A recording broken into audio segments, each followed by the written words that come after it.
Welcome back to Blue Grit Radio. Thank you, ladies and gentlemen, for tuning in, for your downloads, for subscribing, and for sharing it out with your friends and family, colleagues. All of that's super helpful as far as getting more traction and exposure for this podcast. And my hopes is providing tips and strategies that help you in your first responder life, in your police career, if you're trying to come up and start your career. These are all tips, strategies, knowledge that's helped me and lessons that I've learned that will hopefully help you in optimizing your life, whatever walk and direction that is. So in today's episode, I'm going to talk about how I just recently started Jiu-Jitsu. So for those of you that follow, you've seen I've done a couple posts, which has generated quite a bit of feedback. Obviously, maybe not obviously, but anyone who rolls, anyone who trains is super jazzed and excited. There's been a lot of people that have kind of heard through the grapevine at work and have been hitting me up with huge grins on their face. It's very much an extremely positive culture. People just get excited, right? They know what you're getting into. They can think back nostalgically as far as when they got into it or what it brings to them in their life. So it is something that people are getting really excited about. And I won't get too much into that, but what I will start with is pretty quickly, whether it's through social media, people I know, people I don't really know, have come out and kind of said, hey, why jiu-jitsu? That's practitioners, that's non-practitioners. Just the whole array of people have come out wanting to know my why or why now. Some of y'all are like, okay, you're literally a desk sergeant, essentially. You're off the street, you're mid-career. Why not earlier? I'm surprised that's not something that's just been in your life. So I kind of want to get into that and share much of why now. So I think it's helpful to start with the fact that I've never debated, I've never pushed back on the values of ground fighting, of defensive tactics, and jiu-jitsu.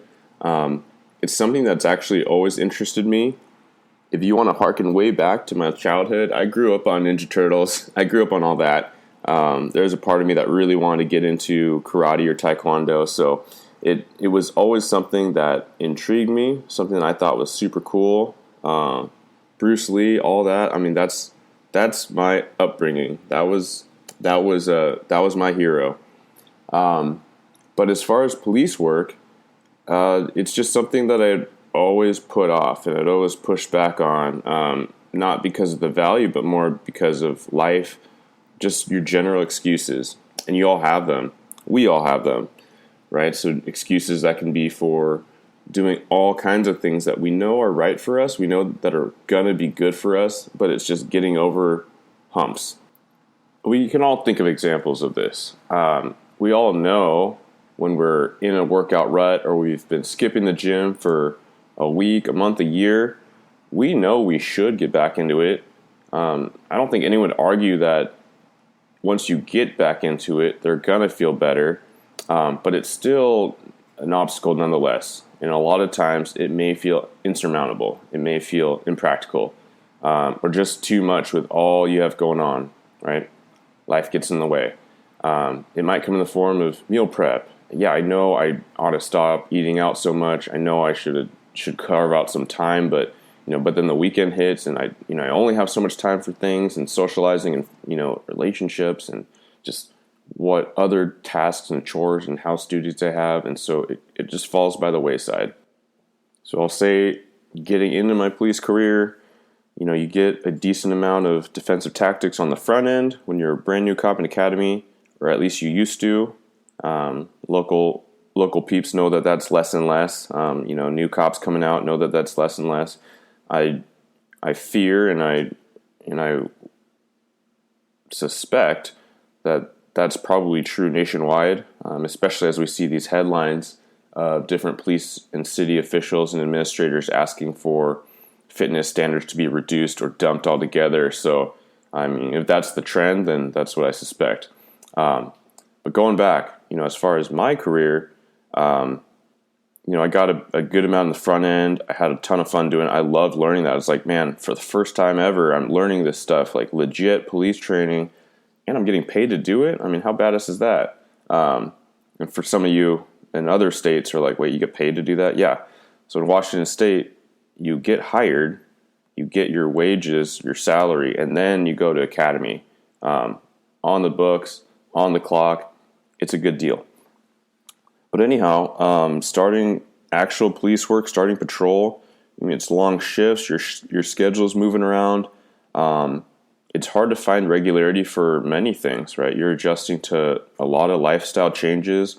I was unmarried. I was a young guy, living with some buddies. But even then, just trying to figure out your sleep schedules, your workout schedules, when you're going to hang out with your people, that's a big deal. So I don't want to disparage that.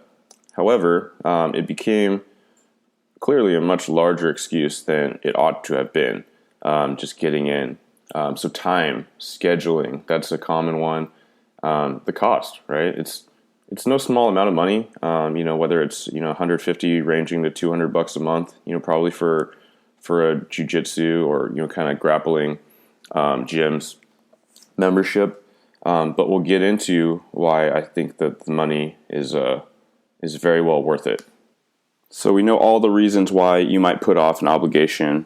Yeah, I did just call it an obligation, or a pursuit like jiu-jitsu, like defensive tactics. You can see all these things possibly mounting as you progress in life, as your life gets more busy and more complicated, as you increase your responsibilities to include work responsibilities, family, building a family. That's very much a part of my life now, having a young daughter, being a dad, trying to be more present and more available for my family when I'm not at work. So there's no shortage of reasons why it's harder. And so ultimately, if it's something that's nagging your mind, you just have to commit. So throughout my career, I really leaned into fitness, strength training. It ebbed and flowed between what I was specifically working on, whether it was trying to build muscle or building raw strength just to increase my deadlift or whatnot, or conditioning. More recently, things like mobility. So all you ladies and gentlemen that are aging out there, you hear the M word, and it's a real thing that you got to work it. If you don't use it, you lose it. And at the same time, it's not to say that if you lose it, you can't work it back. So this stage of the game, it's a lot more about what feels good for my body, what feels good on my joints. You do have to ditch the ego eventually, I believe, at least for me. It took a process to really let go of a lot of the heavier weightlifting, literally. It took a bit to let go and walk away from that, kind of push back on the desire to lift as heavy as I used to.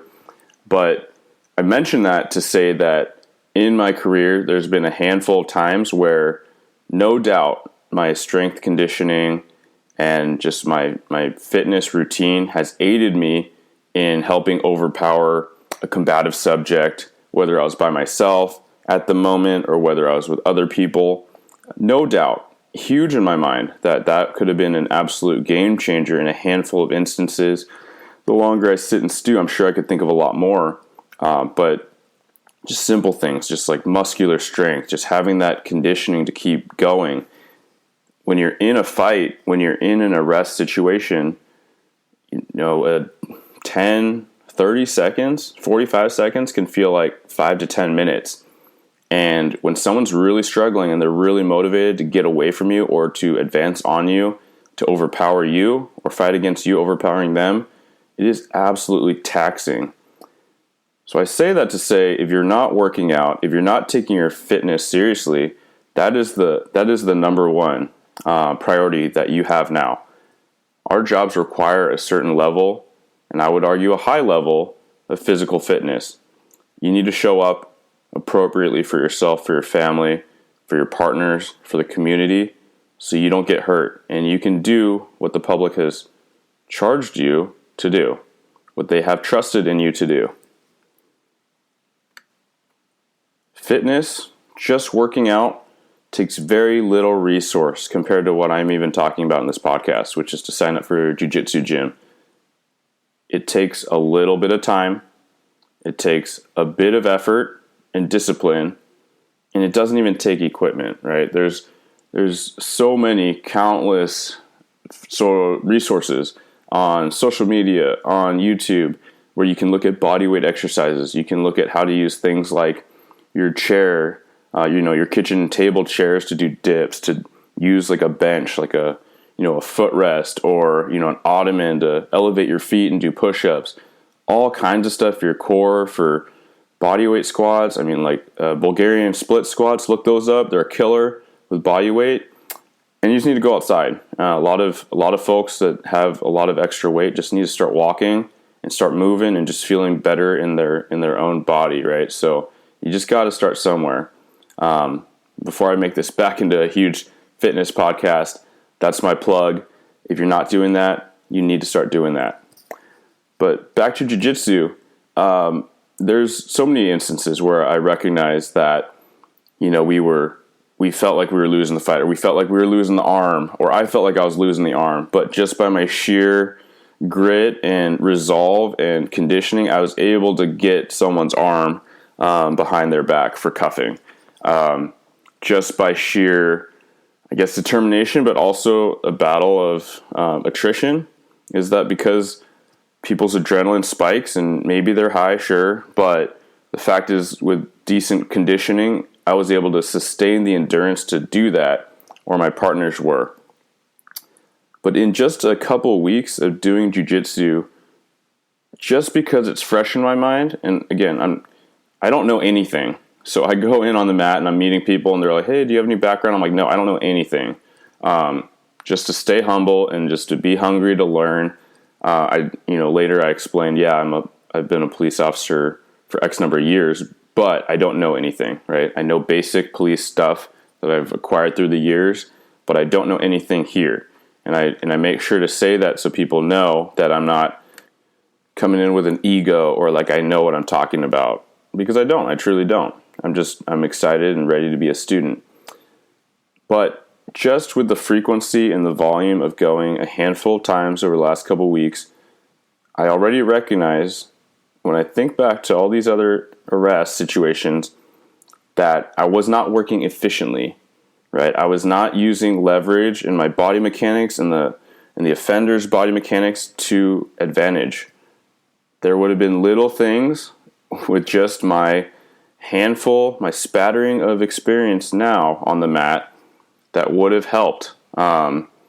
Whether it was changing my body angle, right? Maybe I have an arm and I'm leaning on it, but maybe rather than muscling it up, with my biceps and locked out, my shoulders on fire, and my grip starting to slip, maybe I could have just allowed my hand to kind of move around under the arm rather than clinching onto the arm to my own arm, right? Maybe I could just create that leverage point, and then rather than using my arms, which are small muscles on my body, small muscles on most people's bodies, don't make fun of my arms, you yoked dudes out there, but I could just wiggle and walk my feet a certain way, right? Maybe to the left, and it just creates this clockwise movement where I'm now using my whole body to pivot this little point, which is the suspect's arm, right?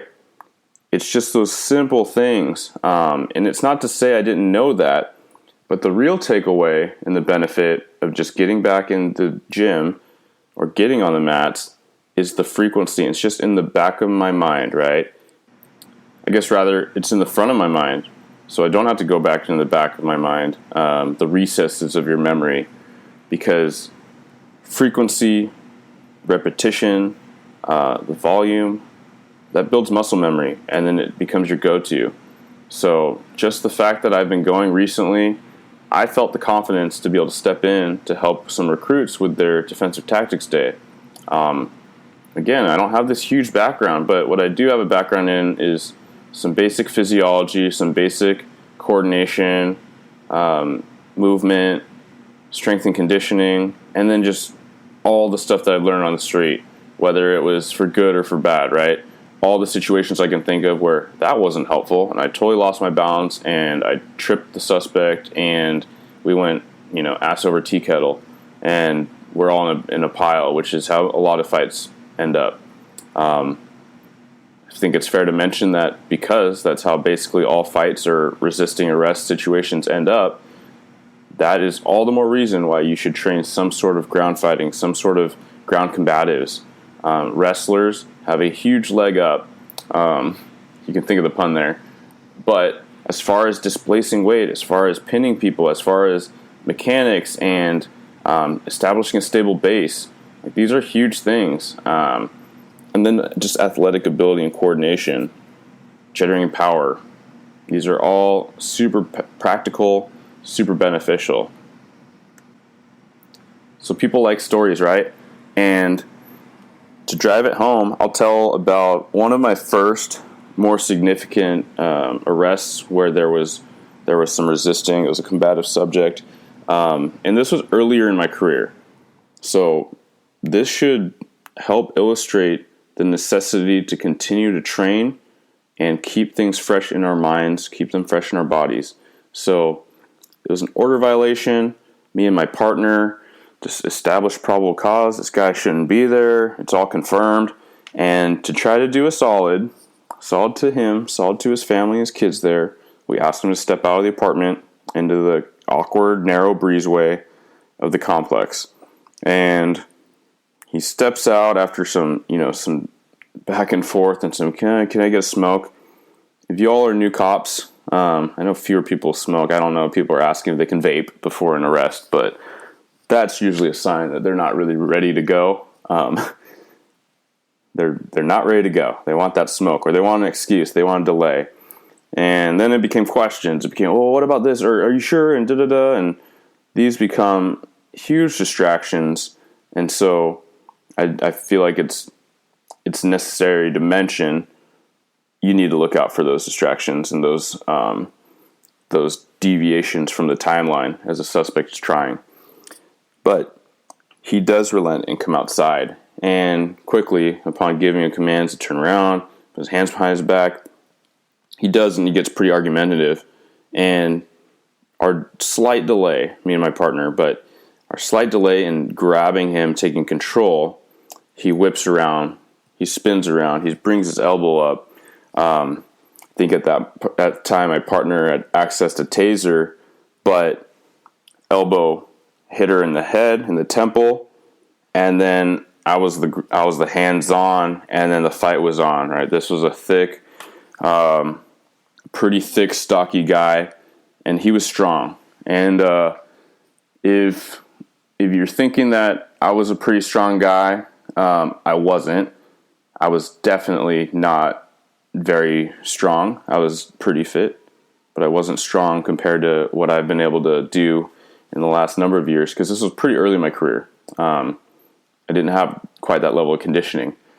But what I will pay credit to is because I wasn't that far removed from academy, because I wasn't that far removed from a lot of training, my lizard brain kicked in a good way, right? The muscle memory kicked in where I slipped my arm under his armpit. I was able to get a version of a bent arm bar and kind of scoop my feet out, right? Like I was sprawling and pulling his weight down, and I was able to establish, top control, basically pinning my chest against his shoulders and his upper body. And just because that super basic limited training was relatively fresh, it wasn't so far gone. My instincts kicked in to do that, and then we were able to work on getting his arms behind his back. And luckily, some of these really big, solid people are not super mobile. So pretty quickly, well, one, he gassed out, which is also a trend sometimes with these really, really big dudes. But then once he gassed out, his arms were tight, and he actually relented. Kind of did the, hey, I give up, I'm not fighting anymore. Also, rookie mistake, don't just trust that. I mean, we didn't blindly trust that, but I let up more than I should have, to try to get the cuffs on, crest. So this is deviating back into super basic tactics, but control before you get the restraints out. So really, in hindsight, I think it would have been a great opportunity for us to just maintain what we had, and potentially wait for that third officer if you're in a busier, bigger city. But in any case, that is a testament, not necessarily to doing jiu-jitsu, because I wasn't back then, but the necessity to do something frequently. So you might be thinking, okay, cost and time and resource and all this stuff. So if you're not doing that, then maybe you can set up something informal or formally, with your PD. Maybe you have instructors, maybe you have trainers, maybe you can do some sort of, kind of meetup where you're just going over basic things. You're not going balls to the wall where you're going to get hurt, but you are establishing frequency, and you're establishing things and movements and practices and concepts as far as controlling the body, controlling the hips and the shoulders, just so when that moment does come, you're not drawing back way back to the start of your career, but you're drawing back, a week, maybe a couple weeks, and that's going to be hugely beneficial. I can think of another example, very much in line with the concept that I explained, right, where you can try to muscle against someone's arm, maybe even 2 against 1, right? Two of your own hands on someone's wrist. And I was in a situation like that with multiple officers, and this guy essentially had done a robbery, strong arm robbery. He'd sprayed pepper spray on the loss prevention employees at the store after trying to steal a whole shopping cart full of liquor. So he's walking off. He's refusing to stop, and we know about this guy. We know that he's armed to the gills with like samurai swords, typically nunchucks at times, like bow style. Like he had everything, an asp, a baton. But in any case, he wasn't resistant until, as it often happens, someone goes hands on. And so, luckily, we waited for a few officers. Very luckily, we waited for a few officers. And when we went hands on, the fight was on. Instantly, he was combative and resisting. And so he got taken down to the ground, and it was a scramble. I just remember that I was basically on one arm, and how I knew that that was my area of responsibility and that I was not ever going to give it up until we got him in custody was because he had a fixed blade on that hip, and he was already grabbing for it. So in the heat of the moment, all I could really think about was keep that hand and keep that blade in that knife. And so I had 2 arms on his one. He was a big dude, super strong, very drunk, so thus very difficult to deal with. But all in all, that was my huge focus, right? And again, it probably felt like 10 minutes fighting with this guy, where all I was doing was keeping his hand pinned and his wrist pinned downward, or I guess towards his feet, to keep that fixed blade knife in its sheath. And rewinding back, at least based on my memory, because this was some 10-ish years ago, if I would have just attacked the situation a little bit differently, maybe with some clarity because of more training, more confidence, less kind of scrambling my brain, more general awareness, more general calm to the situation, I may have recognized that maybe I could get a lock or grab the pad of his hand, start peeling it with one hand. Maybe even if I didn't want to give that up, maybe if I had two of my hands on his wrist, it could go back to creating some sort of an arm lock, right, where I could pivot my body and slowly pry the arm a certain direction where he has to release his grip from. It's physiologically impossible for him to keep grip on the knife, and that would have been a very much safer, more decisive way to get him under control and under arrest. And that example is good because luckily we did maintain control. I was able to keep the knife pinned, and then it was another buddy of mine who was able to come across and then pry the hands off, or pry his hand off the knife and then chuck the knife, and then the rest of the rest got a lot easier. We didn't have to resort to lethal force, although another officer was very much ready to do so. So that was the benefit of, I guess, the calm in that situation, where we all made eye contact at some point and relayed what we had and what the concerns were. And we knew that was there, but luckily we didn't have to go to it. But just to think, just because it's a good disposition, just because it was a good ending, doesn't mean we shouldn't critique. And that's exactly what I'm doing. I'm recognizing that it was a good outcome, but in a lot of ways, maybe we were lucky, right?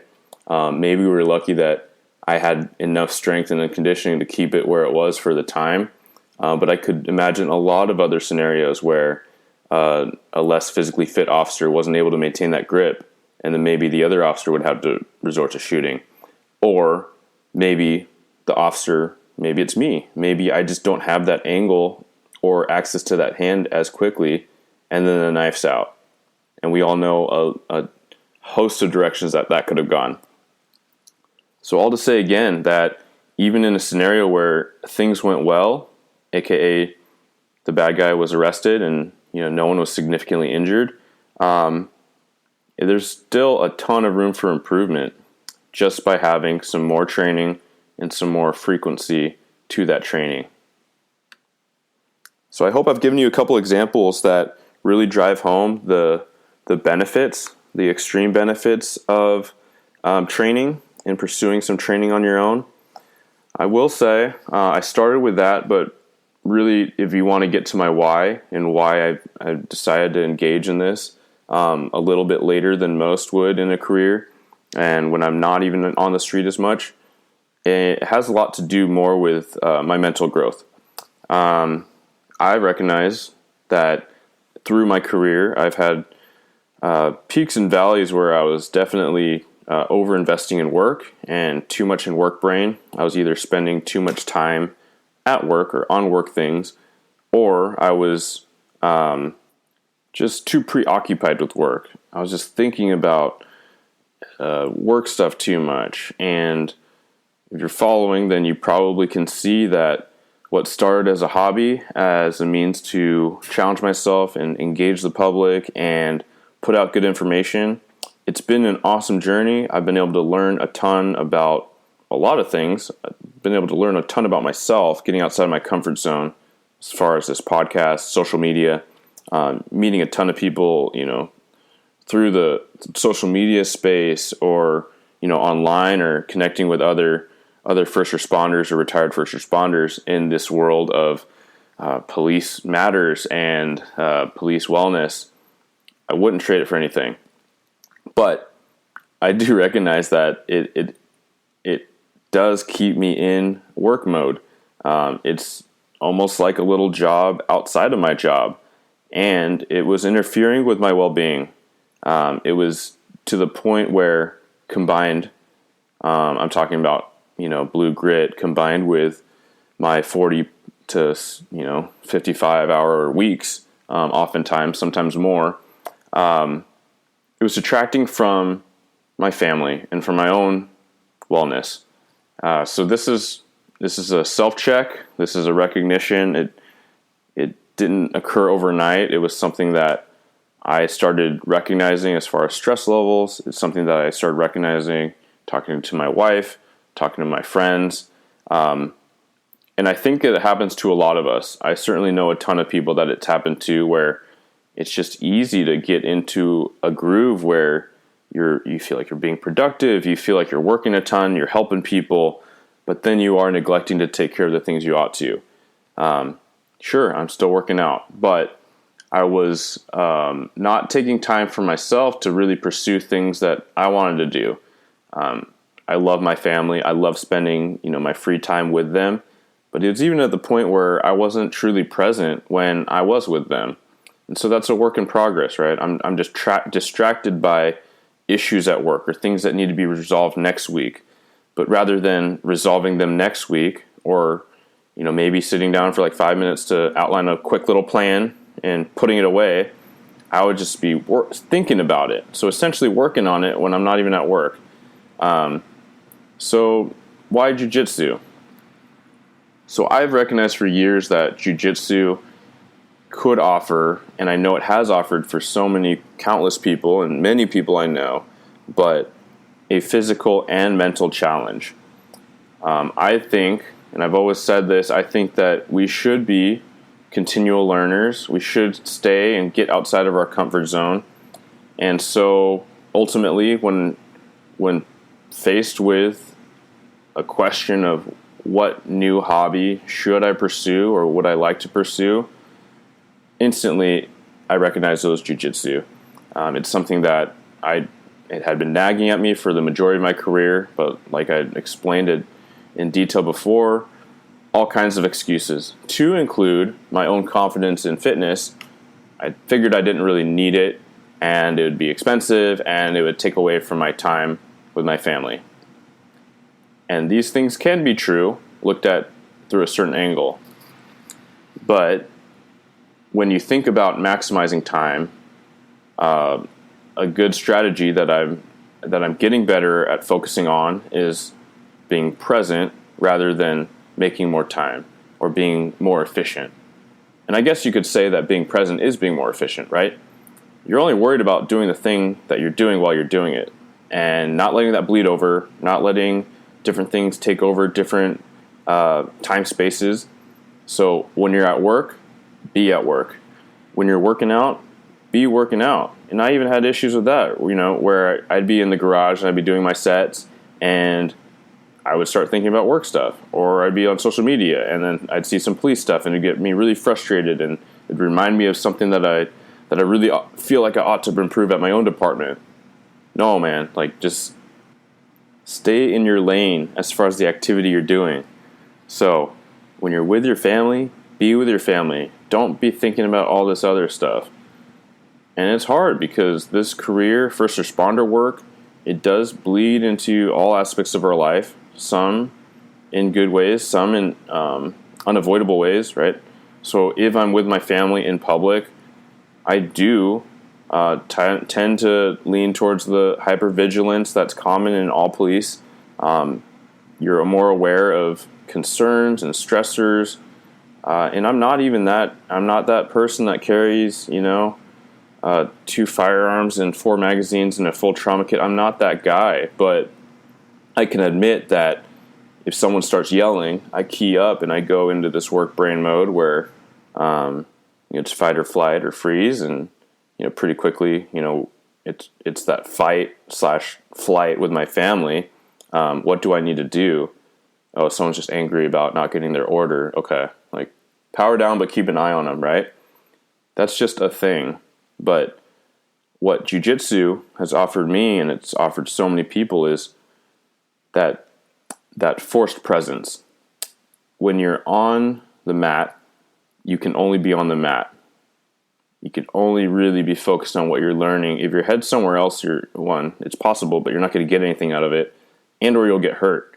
If you're not aware of your body position, if you're not aware that you need to tap, if you're focused on not getting choked out, that's a really good way to be present.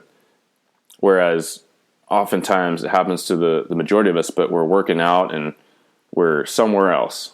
And sometimes that's a stressful place rather than just being in the moment, doing your sets. I mean, you're looking at your phone, you're scrolling, and you kind of lose track of what you're even there to do. So forced presence, the mental challenge, it is learning something, right? Things have to click, and there's a cognitive nature to it. There's so much strategy and planning. A lot of people have referenced it as human chess. And so although I am a brand new novice, I can already see what people are talking about. I can already appreciate what people have gotten, and I can see how it's panning out, or how the foundation is starting to be laid, and it's keeping me humble. I signed up, and it's been fun to just say, I'm going to be terrible at something for a long time, and I'm okay with that, right? Luckily, through my life, I've been able to challenge myself and accomplish things and build confidence just in myself. It wasn't always there, It definitely was not always there. It definitely wasn't there when I became a cop, or even going through the years, and whenever there's a new task or a new assignment. Yeah, I do go back to that, I guess self-conscious, that self-conscious kid. Can I do this? Shit, here we go. I'll do my best. And that has served me well. But just to be humble is really refreshing. To check your ego and vocally check it and say, hey, I'm here to learn and I know nothing, is very freeing when you just recognize that you don't have to be something. You just have to be willing, right? You just have to be humble and hungry, and we'll get there. I know I'm going to learn a lot. I've been learning a ton in just a handful of sessions, and even though I can go to the next session and feel like I forgot everything from the prior one, it's not really true, right? It's a few reps, you get back into it, you feel the groove of things, and you start to see how things connect. And I'm very excited to see how things progress over the next year, over the next couple of years. And by setting this very loose timeline, it's not to say I don't have goals. I definitely do have goals, but I'm trying to toggle my expectations. And it's very freeing just to say, hey, I'm just very excited to see the little bit that I can learn, the little proficiency that I can gain over the course of a year or so, and continue with it, and to do something that, when you think about jiu-jitsu and a lot of people that practice are hobbyists, amateurs, it's something that can age well with you, or you can age well with it rather. So again, kind of checking my ego. I love to lift hard. I got really into, working on my deadlift and maxing out with that, and I had straps, and then I was, at one point I was maxing out on my bench, and I had like this elbow sleeve, and I was wearing my belt and all this stuff, and wrist wraps, and I think I can still clearly remember when I was going to the box gym, and you always see those kind of, I say middle-aged, but people call me middle-aged, but you'd see those like 48 to 55-year-old guys, and they clearly were strong. They're still strong. They're big dudes. But I feel like every stage of my life, adult life, that I'd go to a gym, I'd always see that guy or versions of that guy that would they'd spend so much time warming up and then wrapping up their whatever, right? Whether just their knees or, let's say, bench press, like their elbows and their wrists and bracing and all this stuff. And they'd work up to their lift. Maybe it's 3 plates, so like 315 pounds. But it would take them like 30, 45 minutes just to get to that 1 or 2 reps at that weight. They'd maybe do it once or twice, and then they would kind of power back down and cool down and do all that. And what that looked to me like was a visual representation of not being able to let go, not being able to move on to the next chapter of life. And it's holding on to that ego. It's holding on to that max, or that, those 3 plates that they could always lift. And I realized that was happening to me a little bit, where, I would love to deadlift, 500, a bit over 500 pounds. I think I got up to 535 with this huge belt I ordered. I think this huge thick leather belt with like a literal like clamp down in the front, like powerlifting belt. And then I had like the full on wrist wraps, like where you wrap the leather around the bar and cinch it back down.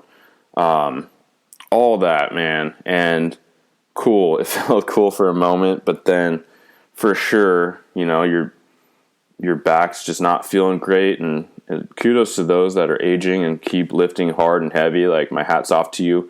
But for me, I knew that it was not in line with my goals, or, maybe it was in line with my old goals, but I had to adjust goals based on my larger goals, which were to age well, to move well, to feel good in my joints, be okay lifting lighter weights, focus on things like mobility, things that aren't super sexy, mobility and, conditioning, and just, keeping up the cardio, just moving better. Like, those are things that became more important to me in just the last couple of years. And to recognize that jiu-jitsu can be very supplemental to that is really exciting. Of course, whenever you start something new, you have new types of soreness. So I won't say that I'm not feeling it. I think after the first day, I was kind of ready to feel my, have a sore neck, right? So I'd been exercising my neck and doing different things I'm seeing online.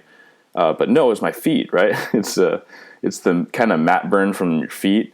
So that was a surprise, a little surprised gift, if you will. And then the next session, it was my neck, as I suspected. We were working a lot of chokes, so that was super fun, happy time. I say that in jest, but it was, it was really cool. It was a lot of fun.